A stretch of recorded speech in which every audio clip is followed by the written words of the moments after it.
अनुभवी एवं हाई qualified staff के साथ इफेक्टिव स्टडी एनवायरनमेंट देने वाली इंस्टीट्यूट यानी IIN institute, 3rd floor, Gulshan tower, Jai Stambh square, Amravati. संपर्क 76 205 33 664। अब आपके सपनों की उड़ान को पंख लगाएगा IIN।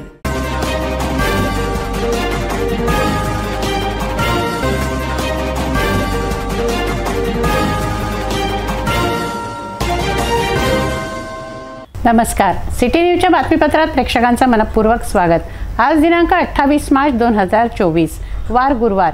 बातमीपत्राची सुरुवात करूया सुविचारमालेने। महत्त्व माणसाचं नसतं तर ते त्याच्या स्वभावाचं असतं। कोणी एका क्षणात आपलं मन जिंकून जातं तर कोणी आयुष्यभर सोबत राहूनही परकच राहतं। आजचा सुविचार आपण बघितला, आता बघूया बातमीपत्रातील ठळक बातम्या।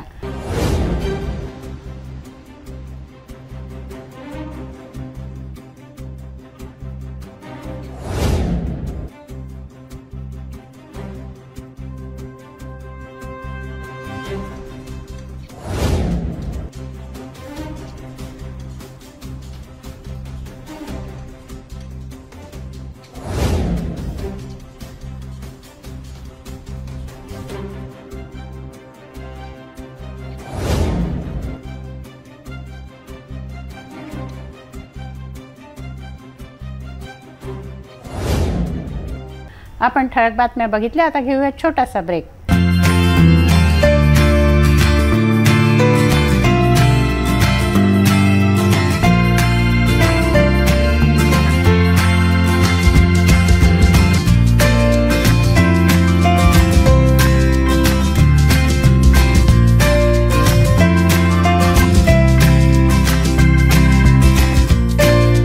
संपूर्ण लग्न बसता आराधना जवाहर रोड अमरावती।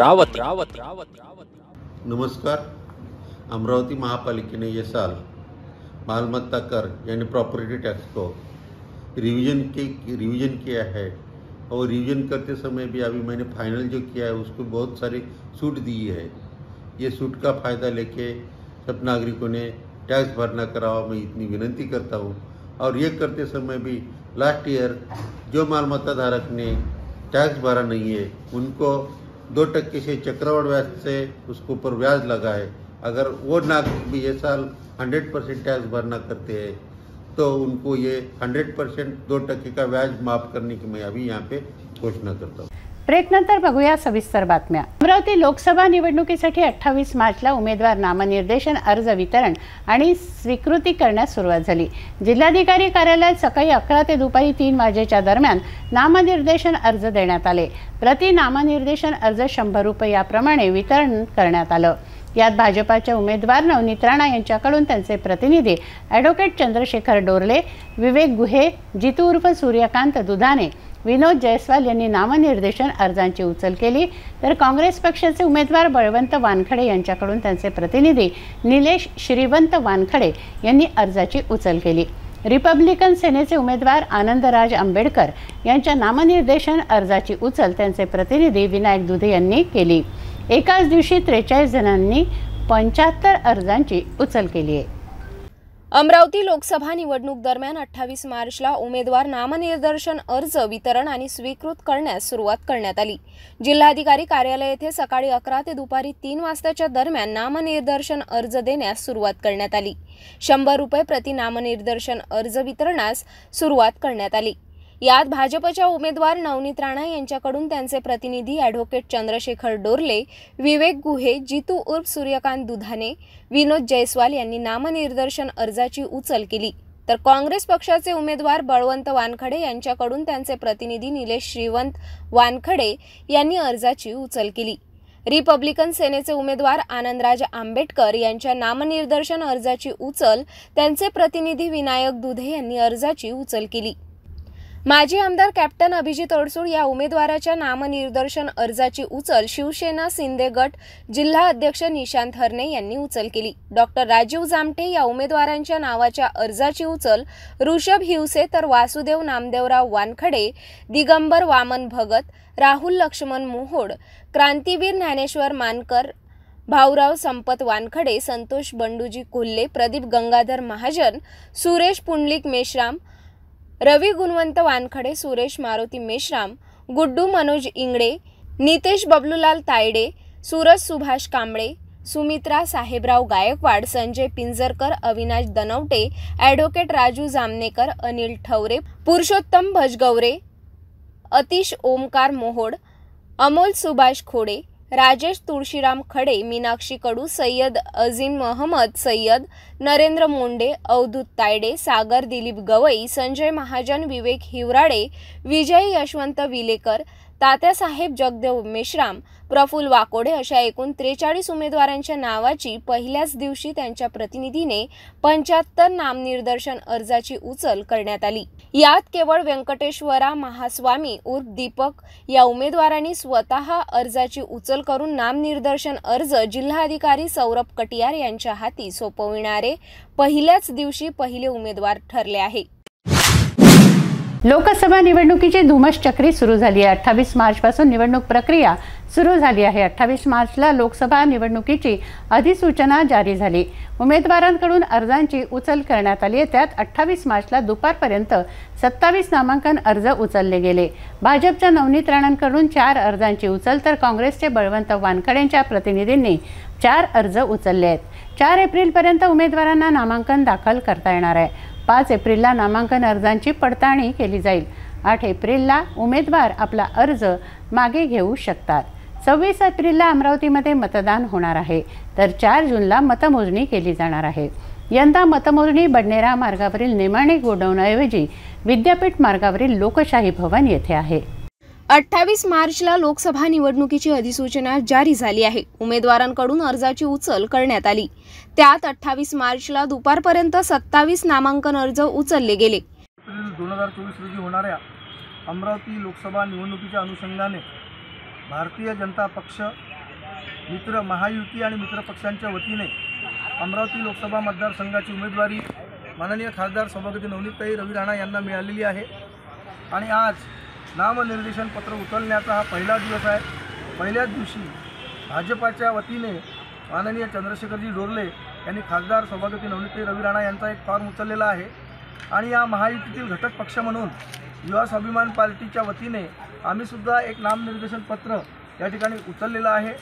मला विश्वास आहे की भारतीय जनता पक्षाचे माननीय पक्षप्रमुख जे पी नड्डा साहेब, या देशाचे यशस्वी पंतप्रधान आदरणीय नरेंद्रजी मोदी साहेब, गृहमंत्री माननीय अमितजी शहा साहेब, महाराष्ट्राचे मुख्यमंत्री आदरणीय एकनाथजी शिंदे साहेब, उपमुख्यमंत्री माननीय देवेंद्रजी फडणवीस साहेब, उपमुख्यमंत्री माननीय अजितदादा पवार साहेब आणि भारतीय जनता पक्षाचे प्रदेशाध्यक्ष चंद्रशेखरजी बावनकुळे साहेब यांच्या नेतृत्वात मार्गदर्शनात महायुतीतील सर्व घटक पक्ष, मित्र पक्ष, त्यांचे सर्व पदाधिकारी, सर्व कार्यकर्ते आणि आम्ही युवा स्वाभिमानचे सर्व पदाधिकारी, सर्व कार्यकर्ते एक दिलाने, एकजुटीने माननीय खासदार सौभाग्यवती नवनीतताई राणा यांच्या विजयासाठी जोमाने प्रसार करू आणि एकजुटीने प्रयत्न करू। ज्या पद्धतीने या निवडणूक प्रक्रियेचा पहिल्या क्रमांकाचा अर्ज हा नवनीत रवी राणा यांचा उचलण्यात आलेला आहे, त्याचप्रमाणे 4 जून रोजी लागणाऱ्या निकालात सुद्धा नवनीत राणा ह्या 1 नंबरवर असतील आणि प्रचंड बहुमताने विजयी होतील असा आम्हाला आत्मविश्वास आहे। नमस्कार। 1987 पासून भारतीय जनता पार्टी आणि असणाऱ्या युतीचे उमेदवारांचे फॉर्म भरणे, फॉर्म उचलणे, निवडणूक खर्च सादर करणे असा अनुभव पाहून यावर्षीच्या लोकसभेची सुद्धा ही सर्व जबाबदारी भारतीय जनता पक्षाने माझ्याकडे दिलेली आहे। जवळपास महिन्याभरापासून भारतीय जनता पक्ष या लोकसभेच्या तयारीत आहे आणि काही दिवसांपूर्वी आमचे राष्ट्रीय नेते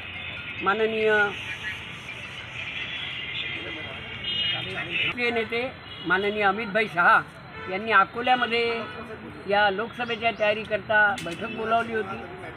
लहान लहान गोष्टींपासून तर महत्त्वाच्या गोष्टींपर्यंत त्यांनी सर्व सूचना कार्यकर्त्यांना, पदाधिकाऱ्यांना आणि जबाबदारी असलेल्या सर्वांना दिली आणि त्यानुसार आमच्या भारतीय जनता पक्ष आणि मित्र पक्षाच्या अधिकृत उमेदवार, अमरावतीच्या लोकप्रिय, कर्तव्यदक्ष आणि धडाडीच्या प्रतिनिधी खासदार नवनीत राणा यांच्याकरिता नामनिर्देश पत्र उचलण्याकरता आज आम्ही इथे पोचलो होतो। बरोबर 11:00 पहिलं नामनिर्देशन पत्र माननीय नवनीत राणा यांच्याकरता उचलण्यात आलं आहे। विजयाची खात्री पक्की आहे। भाजपच्या नवनीत राणांकडून 4 अर्जाची उचल तर काँग्रेसचे बळवंत वानखडेंच्या प्रतिनिधींनी 4 अर्ज उचलले। 4 एप्रिलपर्यंत उमेदवारांना नामांकन दाखल करता येणार आहे। 5 एप्रिलला नामांकन अर्जाची पडताळणी केली जाईल। 8 एप्रिलपर्यंत उमेदवार आपला अर्ज मागे घेऊ शकतात। 26 एप्रिलला अमरावतीमध्ये मतदान, 4 जूनला मतमोजणी केली जाईल। यंदा मतमोजणी बडनेरा मार्गावरील नेमानी गोडाऊन ऐवजी विद्यापीठ मार्गावरील लोकशाही भवन येथे आहे। नागपूरवरून अमरावतीकडे जाणाऱ्या एका एसटी बसने तिवसा नजीकच्या तळेगाव फाट्यावरून रस्ता ओलांडणाऱ्या दुचाकी स्वाराला चिरडल्याची घटना घडली आहे। अपघातात दुचाकी स्वाराच्या पायाचा चेंदामेंदा झाला। अपघातानंतर त्याला अमरावती येथे तातडीने उपचारासाठी दाखल केलं, मात्र उपचारादरम्यान त्याचा मृत्यू झाला। अपघातांचं प्रमाण सध्या अतिशय वाढलं असून होळीपासून काही दिवसातच अनेक अपघात घडून गेले आहेत आणि त्यात अनेकांचा बळीही गेल्याच्या हृदयद्रावक घटना घडल्या आहेत। राष्ट्रीय महामार्गाने भंडारा परतवाडा ही MH14 KQ 6604 क्रमांकाची हिरकणी बस नागपूरवरून अमरावतीकडे जात होती, तर छिंदवाड्याच्या बोदीखेडा येथील रहिवासी वासुदेव फटिंगे आपल्या दुचाकी क्रमांक MH27 DF 2807 ने तिवसा ते मोजरी दरम्यान असलेल्या तळेगाव ठाकूर फाट्यावरून गावात जाण्यासाठी रस्ता ओलांडत असताना अचानक मागून येणाऱ्या बसने त्यांना धडक दिली व फरफटत नेले। यातच त्यांच्या पायाचा चेंदामेंदा झाला। तो गंभीररित्या जखमी झाला।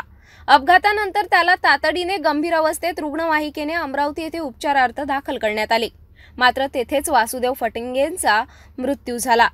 अपघाताची माहिती मिळताच तिवसा पोलिसांनी घटनास्थळी धाव घेत घटनेचा पंचनामा केला। पुढील तपास तिवसा पोलीस करीत आहेत। भेटूया एका छोट्याशा विश्रांतीनंतर। किचन गृहिणी से जुड़ा एक अटूट हिस्सा, जहां उसे मिले हर एक चीज अपनी सही जगह पर। इसलिए Amba stainless steel kitchen trolley आपको लगने वाली साइज अनुसार, आपके किचन के अनुसार, बिल्कुल आपकी इच्छा अनुसार उच्चतम क्वालिटी के किचन ट्रॉलीज मैन्युफैक्चरिंग से सीधे आप तक, यानी 100% वाजिब दाम, न देखभाल की जरूरत, न जंग लगने की परेशानी, आसानी से वॉश करने हेतु उत्कृष्ट कैरियर सिस्टम, साथ ही स्टेनलेस स्टील जीना रेलिंग, डेकोरेटिव ग्रिल एवं गेट भी हम बना कर देते हैं। Amba stainless steel kitchen trolley, Dastur Nagar चौक के पास, MIDC रोड, अमरावती, महाराष्ट्र। विश्रांतीनंतर पुन्हा आपलं स्वागत। गेल्या अनेक महिन्यांपासून खासदार नवनीत राणा यांच्या भाजप प्रवेशाची चर्चा सुरू होती। बुधवारी रात्री नाट्यमय घडामोडींमध्ये नवनीत राणा यांना भाजपकडून आधी उमेदवारी जाहीर झाली, नंतर त्यांनी युवा स्वाभिमान पक्षाच्या सदस्यत्वाचा राजीनामा त्यांचे पती रवी राणांकडे सोपवला आणि त्यानंतर नागपुरात भाजपचे प्रदेशाध्यक्ष चंद्रशेखर बावनकुळे यांच्या उपस्थितीत भाजपमध्ये त्यांनी प्रवेश केला। राणांच्या भाजप प्रवेशाची वाट बिकट होत असल्याचं चित्र रंगवलं जात असताना अकस्मात बुधवारी भाजपने नवनीत राणा यांना उमेदवारी जाहीर केली। पक्षाचं सदस्यत्वही नसलेल्या नवनीत राणा यांना भाजपची उमेदवारी मिळाली। आधी उमेदवारी मिळाली, नंतर त्यांनी पक्षप्रवेश केला। भाजपच्या इतिहासात असं पहिल्यांदाच झालं असावं। नवनीत राणांच्या भाजप प्रवेशाची वाट बिकट होत असल्याचं चित्र रंगवलं जात असताना अकस्मात बुधवारी भाजपने नवनीत राणा यांना उमेदवारी जाहीर केली। पक्षाच्या सदस्यही नसलेल्या नवनीत राणा यांना भाजपची उमेदवारी मिळाली।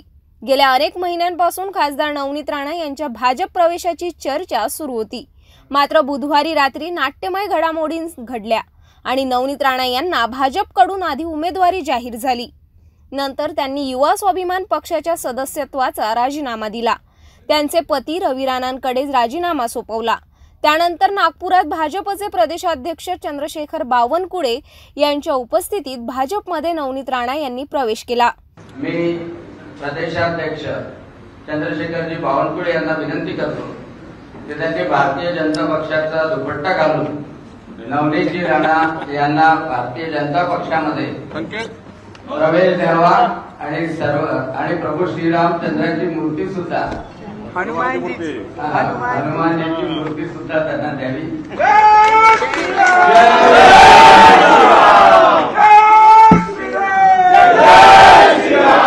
भारतीय जनता पक्षाचा, भारतीय जनता पक्षाचा, भारत माता की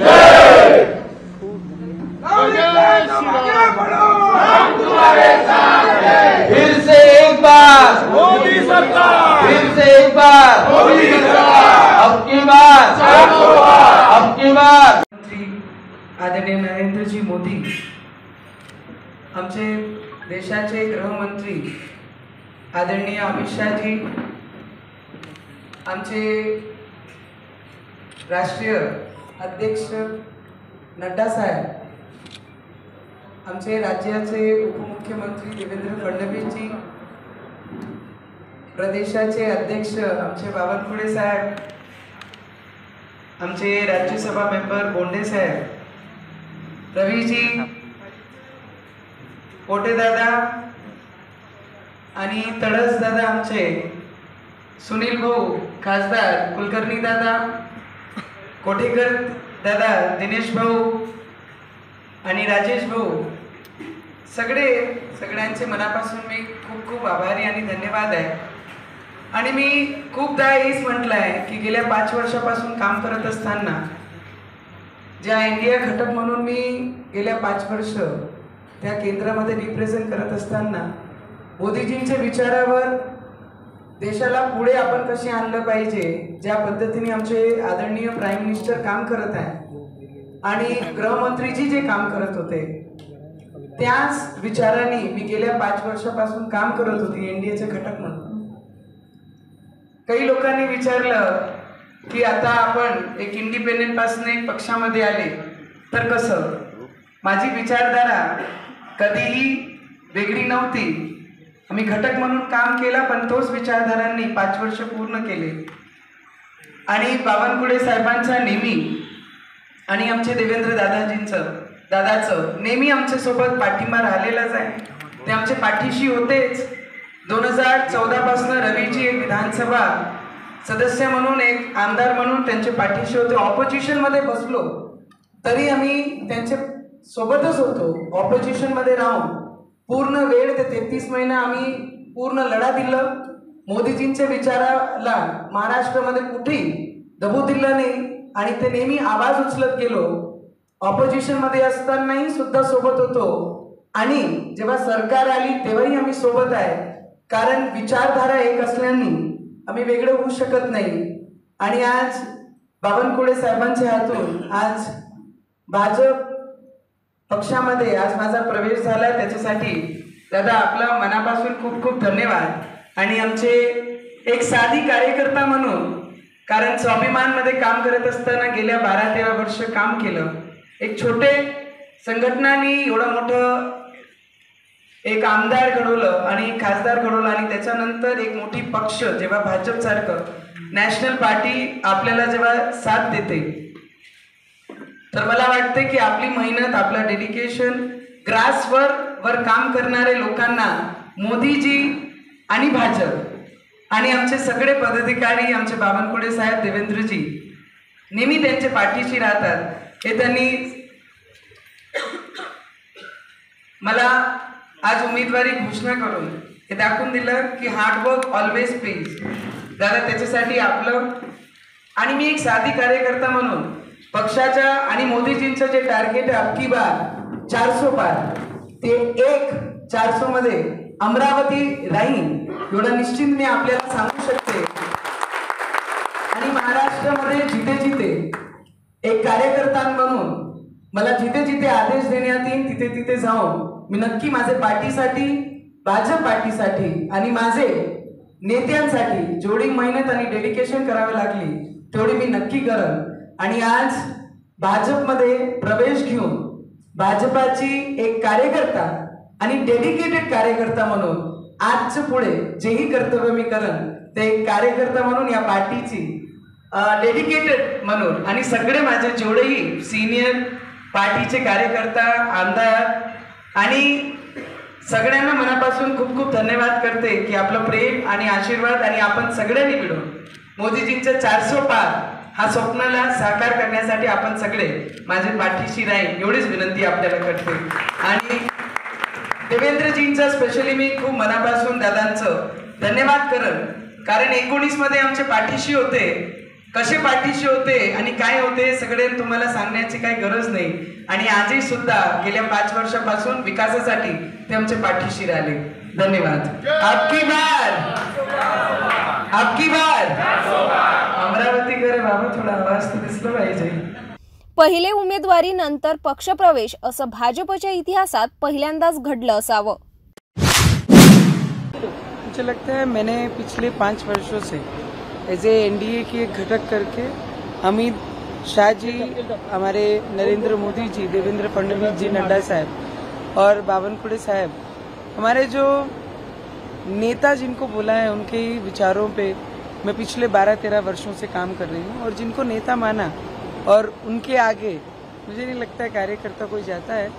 और नेताओं ने कल फैसला करके मेरी उम्मीदवारी अमरावती से जाहिर की, तो उनके लिए उनका दिल से मैंने धन्यवाद किया. क्योंकि अमरावतीकरों की आंखों में मैंने बहुत दिनों से, बहुत समय से देख रही हूँ कि उनकी इच्छाएं, क्योंकि जब से लोकसभा शुरू हुई है तब से आज तक कभी भी कमल अमरावती जिले में बैलेट पे नहीं आया है. तो उनकी इच्छा हमेशा से थी कि देश के साथ जब देश की एक उम्मीद चलती है तो अमरावती में भी वही सिंबल आए.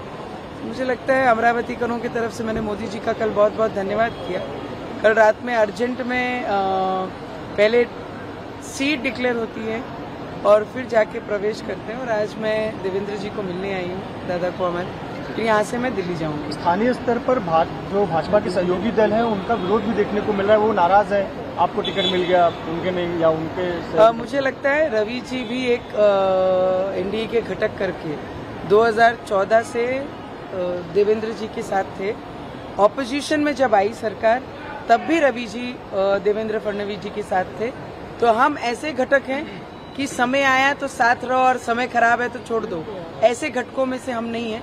पर फिर भी मैंने सभी को विनती की, क्योंकि सभी हमसे बहुत ज्यादा सीनियर है, तो मैंने एक उम्मीदवार करके और एक बहुत जूनियर उम्मीदवार करके मैंने सभी को हाथ जोड़ के विनती भी की कि मोदी जी के जो सपना है देश में अब की बार 400 पार और 400 में एक अमरावती हो, इसके लिए जितने भी एनडीए के घटक है वो मोदी जी के सपने के लिए और अमरावती के विकास के लिए सब एकजुट होकर एक मंच पे आकर एक साथ काम करें. अमरावती में 2 नारे गूंज रहे हैं. एक ये गूंज रहा है कि एक बार दिल से नवनीत राणा फिर से, और दूसरा भी नारा ये भी गूंज रहा है कि मोदी तुझसे बैर नहीं, नवनीत राणा की खैर नहीं. मुझे लगता है जब तक मतदार नहीं ठहराते क्या करना है, क्योंकि पिछले 5 वर्षों से नहीं 12-13 वर्षों से मैं जनता के बीच हूँ और जनता के लिए काम कर रही हूँ. तो मुझे लगता है एक बहू के नाते भी और उस क्षेत्र में कंटिन्यू लोगों के बीच लोगों की सेवा करते हुए लोगों ने खुद मुझे आशीर्वाद दिया. जब 2019 में एक सुनामी चल रही थी उसके बीच मुझे आशीर्वाद दिया गया अमरावती में, और आज एक सिंबल के साथ अमरावती में उतरूंगी. तो मुझे लगता है ये अमरावतीकरों की ही इच्छा थी जो मेरे रूप में अमरावती में आई है.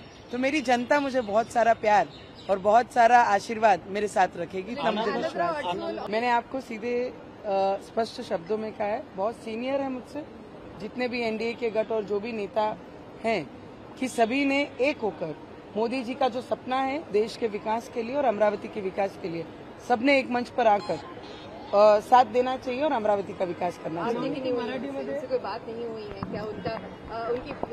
उनकी जो भावना है उनसे आप जैसे सुने हैं वैसे ही मैं भी सुन रही हूँ मीडिया के माध्यम से.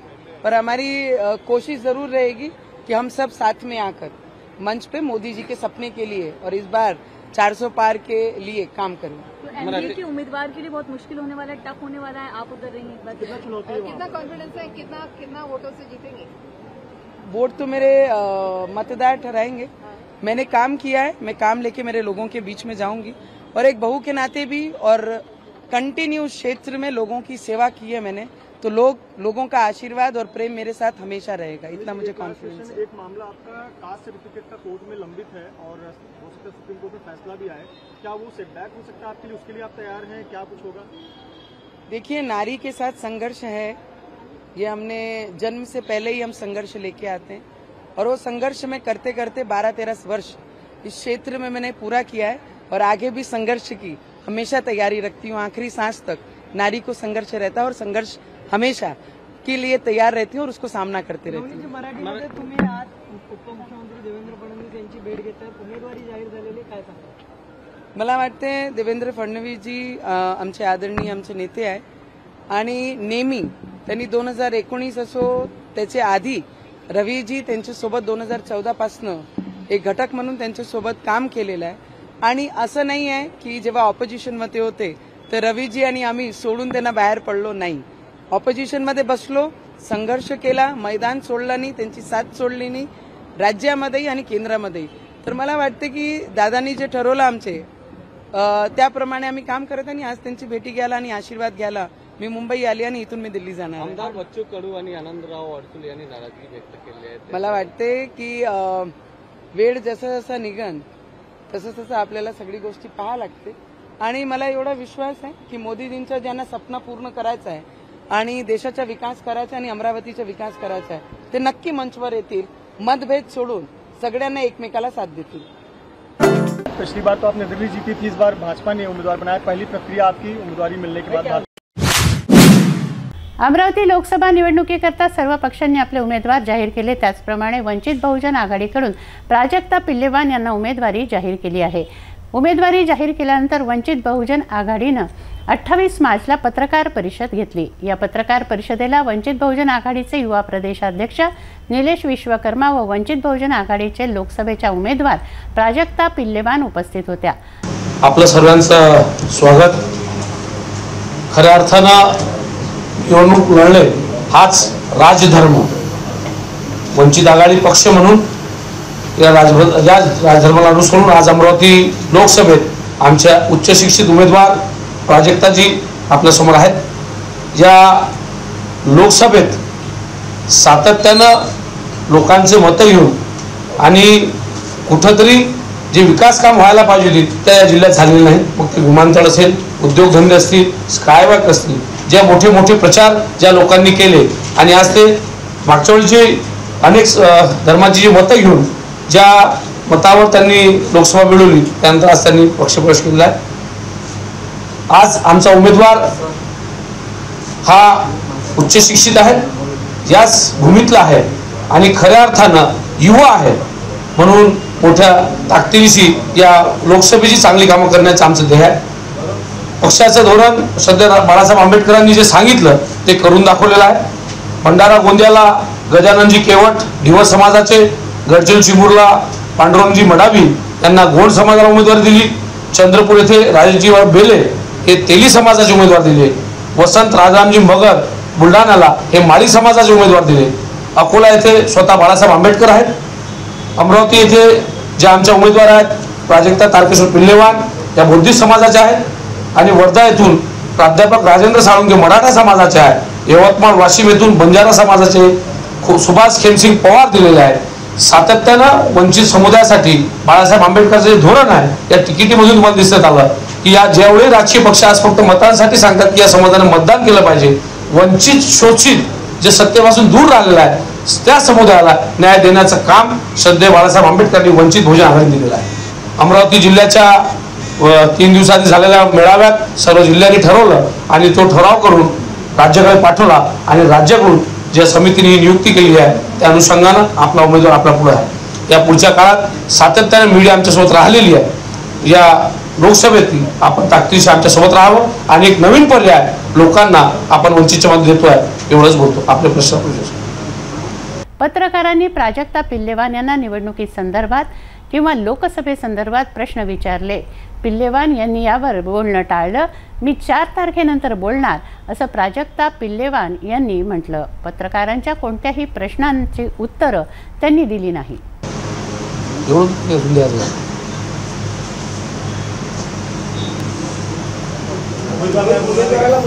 संदर्भात माहिती द्या ना आम्हाला, कुठं राहणार आहे काय त्यांना देऊ. माझं नाव प्राजक्ता तारकेश्वर पिल्लेवान. मी रहिवासी इथलीच आहे. माझं शिक्षण तिवसा BSc ॲग्रिकल्चर लालासाहेब देशमुख इथून झालं आणि MSc मी बायोइन्फॉर्मॅटिक्स शिवाजी सायन्स कॉलेजमधनं केलं आणि सध्या मी इथलीच राहणारी आहे. अजून काही बोलायचं?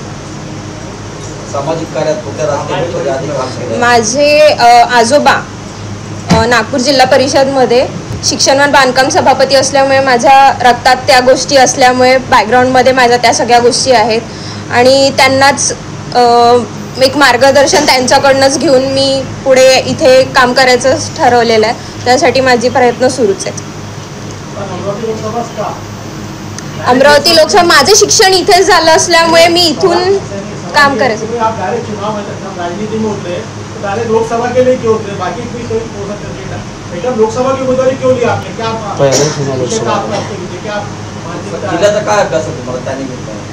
सध्या मी ह्या सर्व प्रश्नांची उत्तरं तुम्हाला फॉर्म भरल्यानंतर देणार. सगळ्यांना मी दिलखुश सगळ्यांना उत्तरं देणार. मी इथलीच आहे त्यामुळे सगळे उत्तरं तुम्हाला मी चांगल्या प्रकारे दिलखुशप्रमाणे फॉर्म भरला की देणार. अमरावती लोकसभा निवडणुकीत उमेदवारांना पक्षाने तिकीट जाहीर केली तर 28 मार्चला नामनिर्देशन अर्ज वितरणास निवडणूक विभागाने सुरुवात केली. या दरम्यान दर्यापूर मतदारसंघाचे माजी आमदार कॅप्टन अभिजित अडसूळ यांनी सुद्धा अपक्ष उमेदवार म्हणून निवडणूक लढवणार असल्याचं जाहीर केलं. सायंकाळी त्यांच्या निवासस्थानी आयोजित केलेल्या पत्रकार परिषदेत त्यांनी केलेल्या वक्तव्याने आता महाविकास आघाडीतून काँग्रेसचे उमेदवार बळवंत वानखडे यांना मित्रपक्षातून धोका निर्माण होऊ शकतो असं वातावरण तयार झालंय. सर्व जुने शिवसैनिक माझ्यासोबत असल्याचं वक्तव्य केल्याने आता बळवंत वानखडे यांना खरं शिवसैनिक मदत करतील का असा प्रश्न आता उपस्थित होत आहे. 3 अर्ज मी अमरावतीमध्येच होतो आणि सर्वांना माहिती आहे की आधीपासून अमरावतीमध्ये भारतीय जनता पार्टी, बच्चूभाऊ कडू आणि त्यांचा पक्ष, खोडके साहेब आणि त्यांचा पक्ष, राष्ट्रवादी, अजितदादा गट, शिवसेना उद्धव, शरद पवार साहेबांची राष्ट्रवादी किंबहुना काँग्रेस पक्षांचा विरोध त्या ठिकाणी राणा दाम्पत्य आधीपासून होता आणि आहे. आणि त्या ठिकाणी उमेदवार काँग्रेसनी सुद्धा घाईघाईत आहे आणि त्याच पद्धतीने सगळ्यांचा विरोध लक्षात घेऊन सुद्धा भाजपाने त्या ठिकाणी उमेदवार दिलेला आहे. आणि आमचे जे सर्व मित्रपक्ष आहेत, आमची चर्चा आधीपासून सुरू होती, अजूनही चालू आहे आणि माझ्यावर सुद्धा कुठेतरी सर्व पक्षांमार्फत प्रेशर आणि म्हणून आज आम्ही 3 उमेदवारी अर्ज माझ्या नावाने उचललेले आहेत. जर ही कायमच राहिली तर तुम्ही बंडखोरी करणार का अपक्ष? विषय हा पण आहे की त्यामध्ये सुप्रीम कोर्टाचा निकाल अजूनही बाकी आणि फॉर्म भरायची तारीख 4 आहे आणि त्यामुळे त्यापद्धतीने आपण काँग्रेसचं रामटेकचं आजचं जर उदाहरण, त्या ठिकाणी ज्या बर्वे मॅडम होत्या त्यांनी काँग्रेसतर्फे उमेदवारी अर्ज दाखल केला होता आणि त्यांचा सडनली निकाल आला आणि त्यांना त्या ठिकाणी ऑटोमॅटिकली त्यांचा अर्ज बाद झाला आणि त्यामुळे मला खात्री आहे कधी सुप्रीम कोर्टाचा निकाल येऊ शकतो, त्या ठिकाणी उमेदवारी अर्ज हा बाद होऊ शकतो. आणि एवढंच नाही, जो विरोध राहणार आहे आणि त्यामुळे सर्व पक्षीय उमेदवार म्हणून कुठेतरी अपक्ष म्हणून सगळे एकत्र येऊन काँग्रेसने उमेदवारांच्या नावाची घोषणा करण्यात घाई केली असं वक्तव्य सुद्धा अडसूळ यांनी केलं. त्यांना अनेक प्रश्न विचारले असता अडसूळ यांनी मीडियाला जबाबदार ठरवलं. रवी राणा हे आधीपासून ज्या पद्धतीने वागतात एका मध्ये, हायकोर्टाचा निकाल घ्यायला सुद्धा जवळजवळ 2.5 वर्ष लागले. सुप्रीम कोर्टामध्ये सुद्धा आम्ही गेलो. पहिल्या दिवशी मिळाला त्या दिवशी सुप्रीम जज 20 मिनिट, मला वाटतं जगातलं हे एकमेव उदाहरण असेल की 20 मिनिट सुप्रीम कोर्टचे जज त्या ठिकाणी गायब होता. खरा हा विषय आमच्यापेक्षा तुम्ही मीडियानी आतापर्यंत उचलला नाही, हे देशातल्या लोकांचं दुर्दैव आहे. खऱ्या अर्थानं मीडियाने सुद्धा हा विषय उचलून धरायला पाहिजे होता की अशा पद्धतीने जर सुप्रीम कोर्ट चालणार असते, 14 दिवसामध्ये निकाल देणार होते सुप्रीम कोर्ट, 28 तारखेला सुनावणी संपलेली आहे, 14 दिवसामध्ये निकाल देत नाही आणि आमची मीडिया गप्प बसते. मीडिया खऱ्या अर्थानं हा प्रश्न हा सामान्य जनतेचा प्रश्न आहे, नेत्याचा, प्रत्येक जाती धर्माचा, प्रत्येकाचा हा प्रश्न आहे. परंतु मीडिया गप्प का, हा माझा प्रश्न उलट मीडियाला आहे की तुम्ही गप्प का बसले आतापर्यंत. हा सुप्रीम कोर्ट जर निकाल देत नाही, 5-5 वर्ष या देशातली सगळ्यात मोठी लोकशाही ही भारत देश आहे आणि त्या भारत देशामध्ये सगळ्यात मोठं सार्वभौम सभागृह जागा संसद भवन, त्यामध्ये 527 लोक आणि त्यांचा हा प्रश्न आहे, त्याच्यावर हे साजूकपणे बाजूला मला वाटतं म्हणून हा आजचा दिवस उगवला. मीडिया सुद्धा तेवढीच जबाबदार आहे. अभिजित अडसूळ यांची लढत नवनीत राणांसोबत होणार असल्याचं चित्र अडसूळ यांच्या बोलण्यावरून दिसून येत असून बळवंत वानखडे डमी उमेदवार असल्याचा भास सुद्धा कॅप्टन अडसूळ यांच्या बोलण्यावरून होत आहे. मी आधी सांगितलं कुठल्याही राणाचा प्रचार करणार नाही. बच्चू कडून स्टेटमेंट दिलं होतं सकाळी की जो प्रहार पाठिंबा देईल, जर आपण जर मैदानात उतरले तर बच्चू कडून पाठिंबा देईल तर तुम्ही घ्याल का? सर्व पक्षीय नेते आम्ही मिळून चर्चा करतो आहोत, जास्त मी काय बोलणार नाही. स्थानिक शिवसैनिक सर्व माझ्यासोबत, स्थानिक सर्व शिवसैनिक माझ्यासोबत, दोन्ही शिवसेना माझ्यासोबत. अभिजित अडसूळ माघार घेणार नाही निवडणुकीत? नाही, नक्की नाही. तलवार मॅन होणार नाही निवडणुकीतली अडसूळांची? तलवार मग घेतलीच नसती. आता मध्ये जर मॅन करायची असती तर आज म्हणून मी म्हटलं की माझ्यावर सुद्धा खूप प्रेशर आहे. आर-पार की लढाई होती. जाता जाता पुन्हा एकदा आजच्या ठळक बातम्या.